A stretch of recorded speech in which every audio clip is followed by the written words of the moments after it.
Hello everyone. तो इस part की स्टार्टिंग में हम देखते हैं कि मिस्टर शेन प्रोजेक्ट की बात करने जी किंग के पास ही आए होते हैं एंड यहाँ पे हमें पता चलता है कि इसने जू के साथ कोऑपरेशन जस्ट जी किंग की वजह से ही की है। वो तो ये अभी भी उसे जू पे गिव अप करने को कहता है, पर जी ने तो आगे से उसे वहाँ से जाने का ही कह दिया था। बाद में जी किंग ने सारे एम्प्लॉयज़ को रात को पार्टी देने का ही डिसाइड किया था। ये सुन के वो तो खुश हो जाते हैं, पर जब हुआ इस बारे में जू को बताती है तो उसके साथ साथ हुआ भी काफ़ी हैरान थी कि जी किंग ने इसे क्यों नहीं इनवाइट किया। ये लोग अब पार्टी में पहुंचे होते हैं। यहाँ पे जी को कंपनी देने के लिए उसने तो जियांग को भी बुलवा ही लिया होता है। आज फर्स्ट टाइम इतने अरसे बाद सब इकट्ठे हुए थे तो मिलके खूब एंजॉय करते हैं। बाद में लेट नाइट ही हुआ घर पहुंची होती है। पहले तो वो उस पर थोड़ा एंग्री था, पर फिर ये नाराज़गी ख़त्म हो ही जाती है। अगले दिन इसने जू को बुलवाया था, हुआ को नहीं। इसकी इंटेंशंस क्या थी किसी को नहीं पता। वो तो अब फिर यहाँ पे एक्सक्यूज़ करता हुआ चला ही जाता है। इसके घर आने तक वो तो तब तक सो ही चुकी थी। नेक्स्ट डे जी किंग ने इन्हें फिर से इनवाइट किया था। अब की बार तो उसने डुआन को भी इधर ही बुलवाया होता है, जबकि जू को नहीं बुलवाया था। जी तो ये सब देख के फौरन से फिर इनकी फोटोज बना के जू को ही सेंड कर देता है। वो जेलिसी के मारे अब फिर इधर ही आ गया था। सब उसे देख के सरप्राइज रह जाते हैं। वो बैठता भी अब शीहुआ के पास ही है।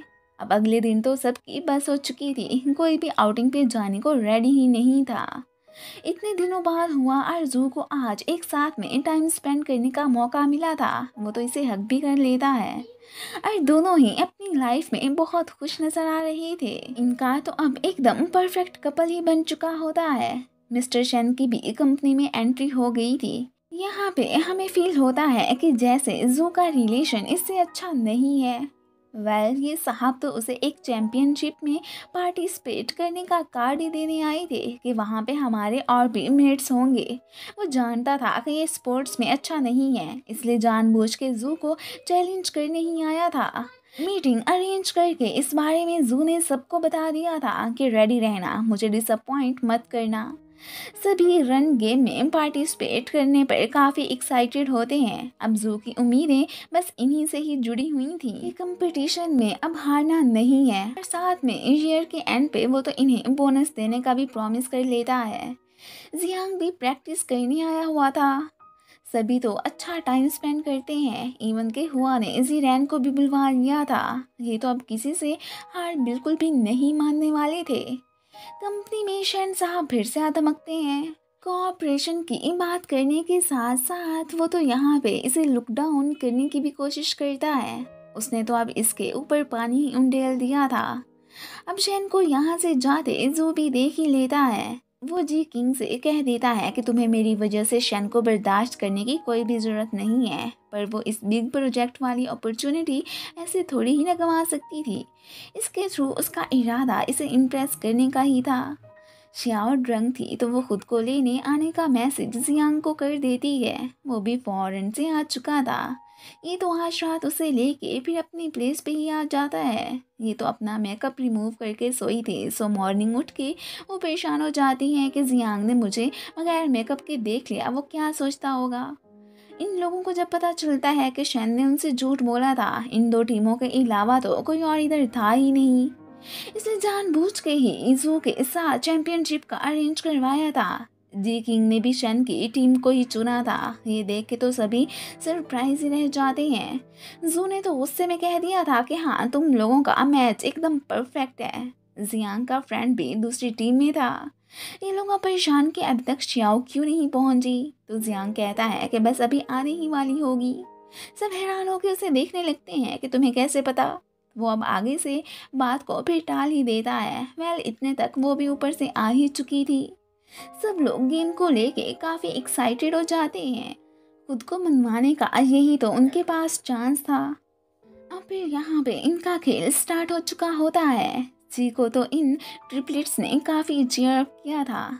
जिसकी वजह से अब उसमें बहुत ज़्यादा ही एनर्जी आ चुकी होती है। वह तो बहुत खुश थी। शियाओ तो भाग भाग के बेहोशी हो जाती है एंड उसे फिर जियांग संभालता है। जी किंग तो इसे धक्के ही देने लगी थी। इनकी उन्हें हराने की बहुत ट्राइयां करने के बाद भी फाइनली जू की टीम ही जीत जाती है। आज तो फिर इतनी खुशी का मौका था, वो अपने रिलेशनशिप की भी अनाउंसमेंट इधर ही कर देता है। ये सुन के बाकी सबको तो काफ़ी ज़्यादा अच्छा लगा था, पर जीरैन और जी किंग बहुत दुखी हो जाते हैं। उसे सैड देख के जू फिर उसके पास आता है कि बचपन से मैं तुम्हें अपनी पसंद की चीज़ें देता आया हूँ, पर हुआ नहीं दे सकता। वो तो यहाँ पर फिर इसे चीयरअप करता है कि मैं परेशान नहीं हूँ, बल्कि तुम लोगों के लिए बहुत खुश हूँ। ये कह के वो फिर बाद में सैड सा फेस बना के वहाँ से जाने लगता है। श्याओ के इस मुश्किल टाइम में जियांग ने बड़ी उसकी हेल्प की थी। वो तो अब इसे अपनी फैमिली का पार्ट बनाने को रेडी हो चुकी होती है। ये सुन के तो फिर जियांग भी बहुत ही खुश हो गया था। दूसरी तरफ जू तो काफ़ी ज़्यादा ड्रंक हो चुका होता है, तो हुआ बड़ी मुश्किल से उसे घर ही लाई थी। अब उसे उसे ही संभालना पड़ता है एंड देन वो तो यहाँ पे उसका ड्रेस भी चेंज करने लगी थी। तभी जब वो इसे किस करता है तो दोनों ही बैथ टब में जा गिरते हैं। फिर यहाँ पे रोमांटिक सीन के बाद हमें जू का ड्रीम ही दिखाया जाता है। उसमें वो तो अपनी और हुआ की शादी होते ही देख रहा था। ये उसकी लाइफ का बेस्ट मौका था जिसका अब उसे वेट ही था। वो भी अपने सपने में इसे ही देख रही होती है। ऑफिस में जब ये हुआ को किस करने वाला था तो ऊपर से ची आ जाता है। दोनों तो फिर काफ़ी एम्बैरेस होके रह गए थे। फिर जो हिम्मत करके उसे कहता है कि अब दोनों गर्लफ्रेंड एंड बॉयफ्रेंड बन चुके हैं, तो ऐसा करना तो कोई भी गलत बात नहीं है। शैन ने जी को अपने साथ एक डील करने को कहा था और वो तो फिर साफ मना करके वहाँ से चली ही जाती है। दूसरी तरफ ग्रैंडपा को दोनों अपने रिलेशन का बताने आ चुके थे। साथ में काफ़ी हेजिटेशन भी फील कर रहे होते हैं। अब इससे पहले कि जू कुछ बोलता, ऊपर से जियांग की एंट्री होती है। वो शियाओ को इनसे मिलवाने लाया था कि ये मेरी गर्लफ्रेंड है। इस बात से ना सिर्फ ग्रैंडपा बल्कि ये दोनों भी सरप्राइज रह जाते हैं कि इनके बीच ये सब कुछ कब हुआ। खैर फिलहाल तो इन लोगों ने अभी ग्रैंडपा को कुछ ना बताने का ही डिसाइड किया था। हुआ जब स्टिकर्स लगा के इसे पैकेजेस वगैरह देने आती है तो वो एक तो इसके फेस पे ही चिपका देता है। श्याओ ने बाद में इसे कुछ फाइल्स वगैरह दी थी कि तुम ही जू से साइन करवा के लाना। वो फिर उसके पास पहुंची होती है। इन दोनों को जब पता चलता है कि युनदियान विलेज वाले प्रोजेक्ट को अप्रूव कर दिया गया है तो ये बहुत खुश होते हैं।